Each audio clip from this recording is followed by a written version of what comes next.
और दोस्तों, ये है ज्ञानधारा चैनल। आइए इस वीडियो में देख लेते हैं आज की शिक्षा जगत की प्रमुख खबरों के बारे में। तो पहली खबर आ रही है, टीईटी की जो वैधता है, जो वैलिडिटी है, वो अब जीवन भर मान्य होगी। तो 7 साल के बाद दोबारा बैठना पड़ता है परीक्षा में, मतलब अब ये व्यवस्था समाप्त हो जाएगी। केंद्र सरकार साल में 2 बार आयोजित करती है परीक्षा।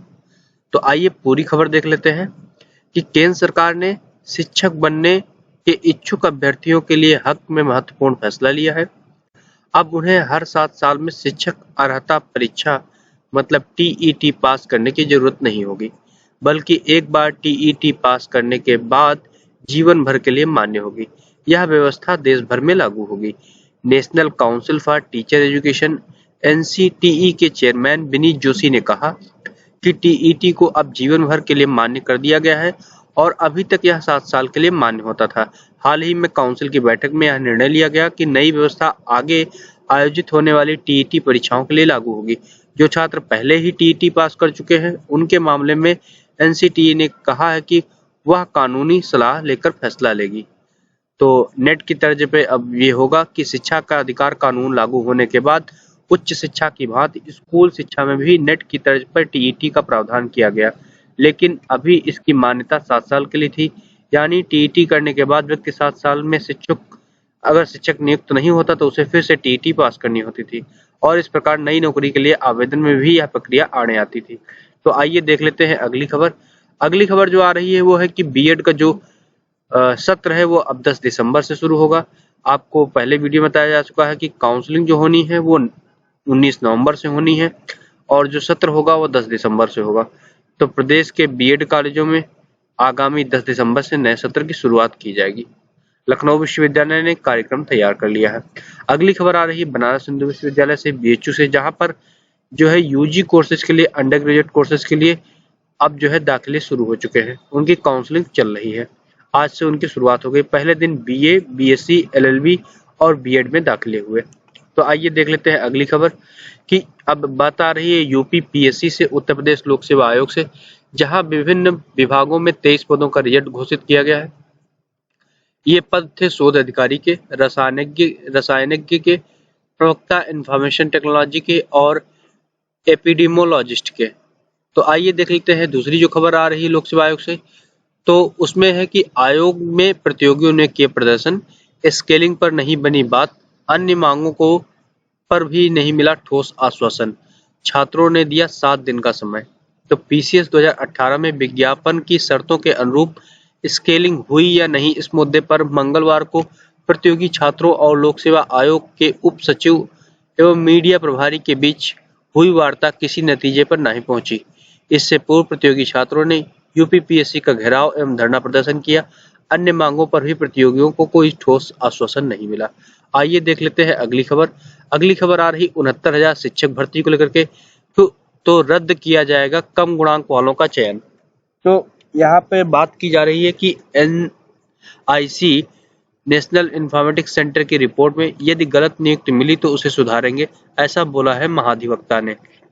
अभी फिलहाल कोई आदेश पारित करने की आवश्यकता नहीं है। तो बात कर लेते हैं कि 69,000 शिक्षक अध्यापक भर्ती में 31,277 पदों पर भर्ती के मामले में प्रदेश सरकार ने कहा है, यदि अधिक गुणांक वाले अभ्यर्थियों की जगह कम गुणांक वाले अभ्यर्थियों का चयन हुआ है तो इसे सुधारा जाएगा और अधिक गुणांक वालों को काउंसलिंग कराकर उनको नियुक्ति दी जाएगी तथा कम गुणांक वाले कैंडिडेट्स का जो है नियुक्ति रद्द की जाएगी। आइए देख लेते हैं अगली खबर। तो अगली खबर भी उसी से जुड़ी हुई है। दूसरी खबर आ रही कि बच्चों को स्कूल बुलाने के लिए अध्यापक लोग जो है फोन कर रहे हैं। 7 महीने बाद जो स्कूल खुले हैं यूपी बोर्ड के द्वारा, तो वहां पर अब बच्चों की संख्या कम को देखते हुए जिला विद्यालय निरीक्षक लोग जो है अब अलर्ट कर रहे हैं, शिक्षकों से फोन करवा रहे हैं और उन्हें बुलाया जा रहा है। तो आइए देख लेते हैं अगली खबर। अगली खबर आ रही कि 13 विश्वविद्यालय खोलने का प्रस्ताव निरस्त कर दिया गया है। निजी क्षेत्रों में 13 विश्वविद्यालय खोलने के प्रस्ताव को शासन ने निरस्त कर दिया है। विश्वविद्यालय के लिए मानक जो तय किए गए उनके मुताबिक जमीन उपलब्ध न होने पर उनके निरस्तीकरण का आदेश जारी कर दिया गया है।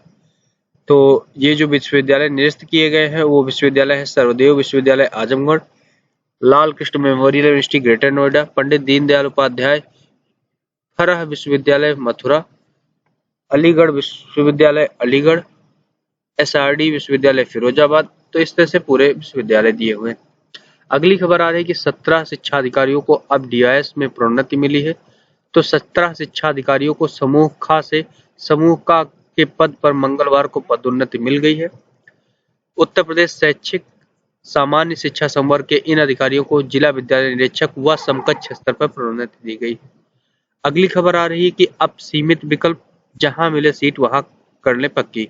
बात की जा रही है दिल्ली विश्वविद्यालय की, जहां पर यदि किसी छात्र ने दूसरी कटाफ में भी अभी दाखिला नहीं लिया है तो वह बुधवार को हर हाल तक अपनी सीट सुरक्षित कर ले। छात्र तीसरी कटाफ में गिरावट होने पर किसी बेहतर कॉलेज के मिलने का इंतजार कर रहे हैं तो यह महंगा साबित हो सकता है। आइए देख लेते हैं अगली खबर। अगली खबर आ रही है कि मुख्यमंत्री के हस्तक्षेप के बाद मास्टर रोल जांच के आदेश हुए, किसी भी जिले की जांच पूरी नहीं। बात की जा रही है कि बिना जांच के कैसे मिले होमगार्डों का एरियर। तो 34 माह में 2 लाख रुपए एक होमगार्ड का एरियर बन रहा है।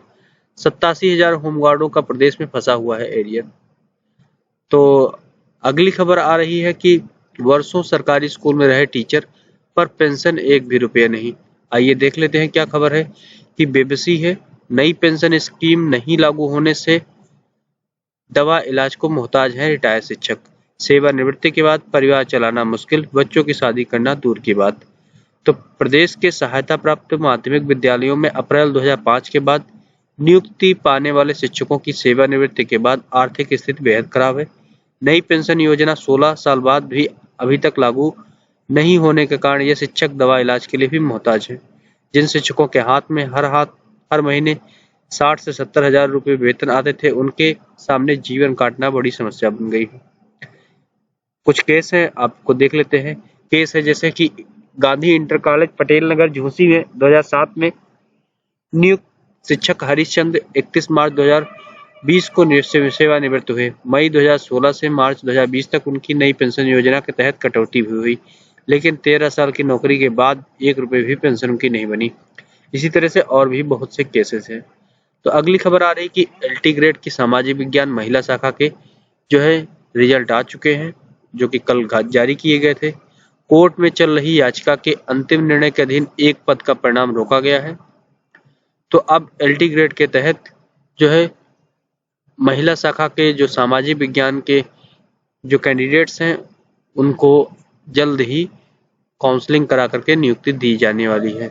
अगली खबर आ रही है कि नवंबर में शुरू हो सकते हैं MBBS के प्रैक्टिकल। तो चिकित्सा शिक्षा के अपर मुख्य सचिव रजनीश दुबे ने मंगलवार को शाम को वीडियो कॉन्फ्रेंसिंग से स्वास्थ्य अधिकारियों से बात की। उन्होंने मोतीलाल नेहरू मेडिकल कॉलेज से MBBS की प्रथम वर्ष की जो है प्रैक्टिकल क्लासेस शुरू करने के संकेत दिए। अगली खबर आ रही है कि अब प्री प्राइमरी से ही बच्चों को मिलेगा नाश्ता और खाना। तो नई शिक्षा नीति 2020 के तहत योजना को विस्तार देने पर शुरू हुआ है काम। राज्यों से मांगे गए हैं सुझाव। अभी सिर्फ पहली से 8वीं तक बच्चों को मिलता है दोपहर का भोजन। अगली खबर आ रही है कि 31 अक्टूबर को आएगा MTS मतलब मल्टीटास्किंग जो टेस्ट सर्विसेज होता है उसकी परीक्षा का परिणाम, पेपर 2 का परिणाम। तो अगली खबर जो आ रही है वो है कि लिखित परीक्षा में सफल अभ्यर्थी को इंटरव्यू से रोका गया। बात की जा रही है TGT कला बालक बालिका वर्ग के लिए अलग अलग अर्हता रखे जाने पर विवाद हुआ है। तो उत्तर प्रदेश माध्यमिक शिक्षा सेवा चयन बोर्ड की ओर से इन दिनों प्रशिक्षित स्नातक शिक्षक कला का इंटरव्यू चल रहा है। TGT कला बालक वर्ग की लिखित परीक्षा में सफल होने पर संगीता वर्मा को 20 अक्टूबर को साक्षात्कार के लिए बुलाया गया था, लेकिन इनको जो है चयन बोर्ड जब ये पहुंची तो सारी औपचारिकताएं पूरी होने के बाद जब साक्षात्कार के लिए प्रमाण पत्रों की जांच करवा रहे थे तो उन्हें TGT कला बालक वर्ग के लिए निर्धारित अर्हता नहीं होने की बात करके इंटरव्यू से रोक दिया गया। अगली खबर आ रही है कि इम्प्रूवमेंट और कंपार्टमेंट परीक्षा का परिणाम घोषित किया गया है। तो यूपी बोर्ड के हाई स्कूल एवं इंटर की जो इम्प्रूवमेंट और कंपार्टमेंट परीक्षा है उनका परिणाम जारी कर दिया गया है। अगली खबर आ रही इसी खबर में देख लेते हैं कि जो अभी तक कुल पंजीकृत थे हाई स्कूल में 155 में 113 बच्चे पास हुए हैं। तो उम्मीद है ये वीडियो आपके लिए उपयोगी रहा होगा।